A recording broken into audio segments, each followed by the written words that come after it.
H here with another game review. Today I'm going to be discussing Content Warning, which if you haven't heard of it before, is a multiplayer game you can play with 3 other people in which you film scary events and try to go, quote, famous on what they call SpookTube. The game isn't terribly difficult, but I will say there is a slight learning curve to it as it is a bit different from most other games.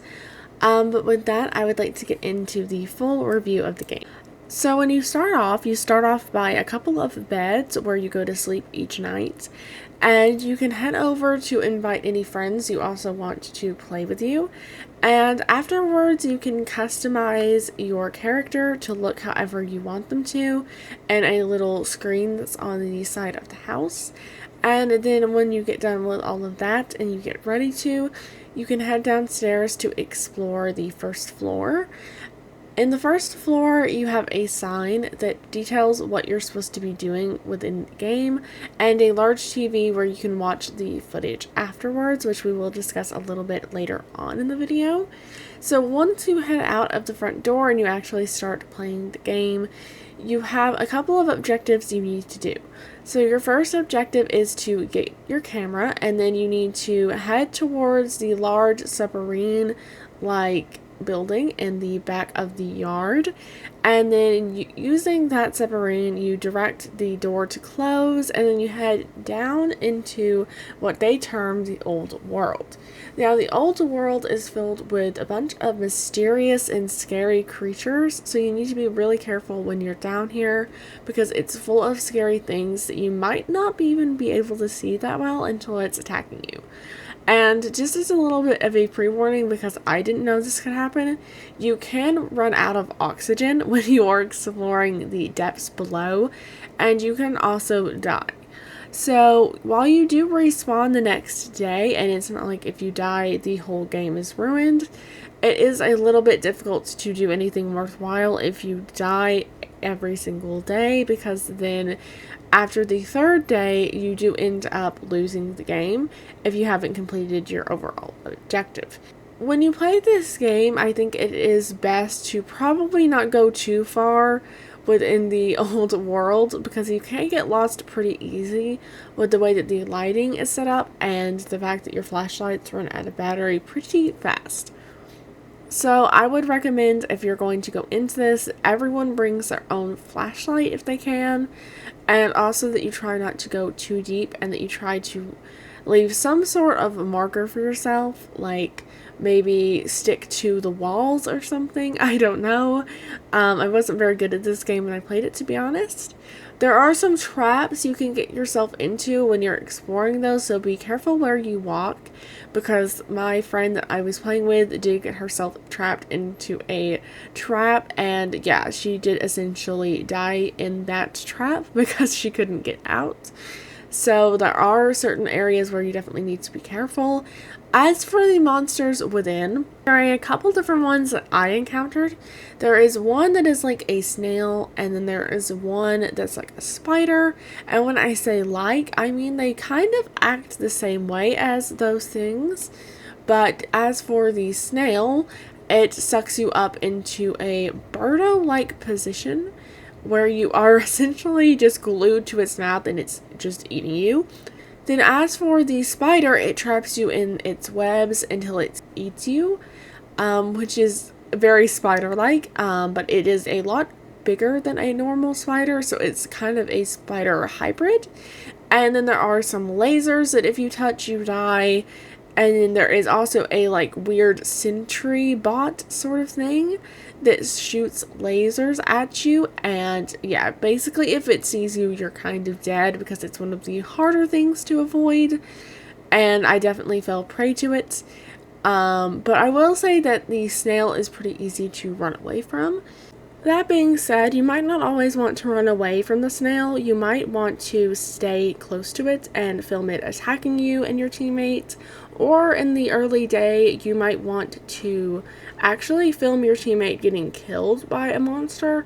If you can get some footage of it being attacked by a couple different ones and then killed by one, that would probably do really well in terms of making you money, especially when you have the kind of crappier equipment on day 1. I wouldn't recommend doing the strategy further than day 1, but it is something you can consider doing. The other two main features of this game is the shopping feature and the actual uploading feature. So the shopping feature I mentioned I think a little bit earlier on in the review, but it's basically just where you buy some new supplies to record in different ways, and that way your other teammates can bring helpful equipment along as well. So you can carry the camera, for instance, to record, and maybe one of your teammates can carry a boom arm, another one can have like the flashlight for the lighting, and maybe one can carry like some sound effects and such. Moving on to my favorite feature though, the upload. So once you get your disc from the camera station and you head inside, you can actually upload your video to SpookTube and rewatch it yourself. So it has a cool feature where when you upload it, you can watch back the video footage yourself so that you can see what to do differently next time, and also just how funny it is. And then there's some funny automated comments that are really funny to read depending on your Steam names.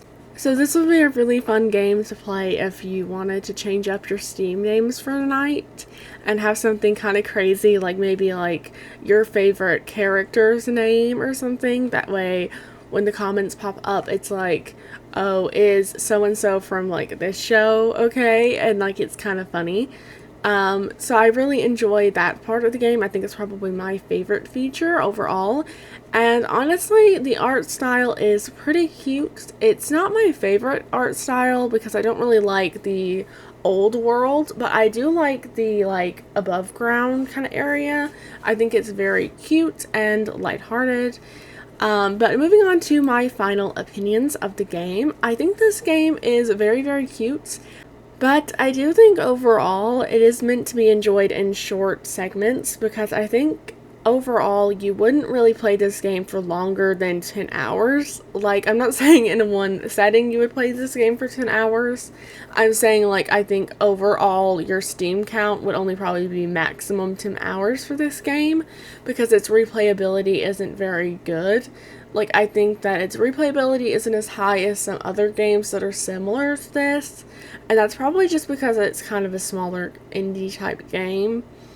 But I do think that if you wanted to play this game with a few different sets of friends, that it would be a lot more fun. And if you have like a friend game night coming up that's going to be a shorter one because you guys are really busy and you're only going to be playing games for like an hour or two, then I definitely think this game would be a lot of fun for something like that. It's sort of like a video game version of a board game, if that makes sense. Like, it's not a Monopoly, it's more of like a Trivial Pursuit if you've played that, or a Pictionary. Like, it's not something you would play all night, it would just be like a 2-hour sort of deal. Overall, I would recommend getting this game if you're looking for a new and kind of short, enjoyable game to play.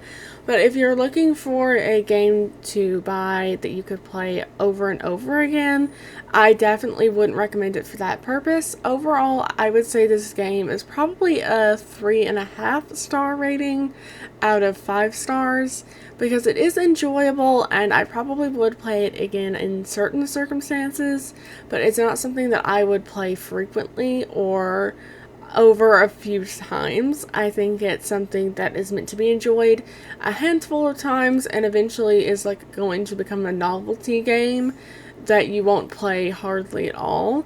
But it is a very nice game for your first few playthroughs of it, and I think if I could get the hang of it, I would probably enjoy it a bit more. And I think playing this game on your own would be a nice challenge to try to get footage of the different monsters and stuff. But yeah, that is my review of this game. Let me know if you've played Content Warning in the comments down below, or if you are thinking you might buy it and play it in the future, and what games you would like me to review, and I will see you guys later. Bye-bye!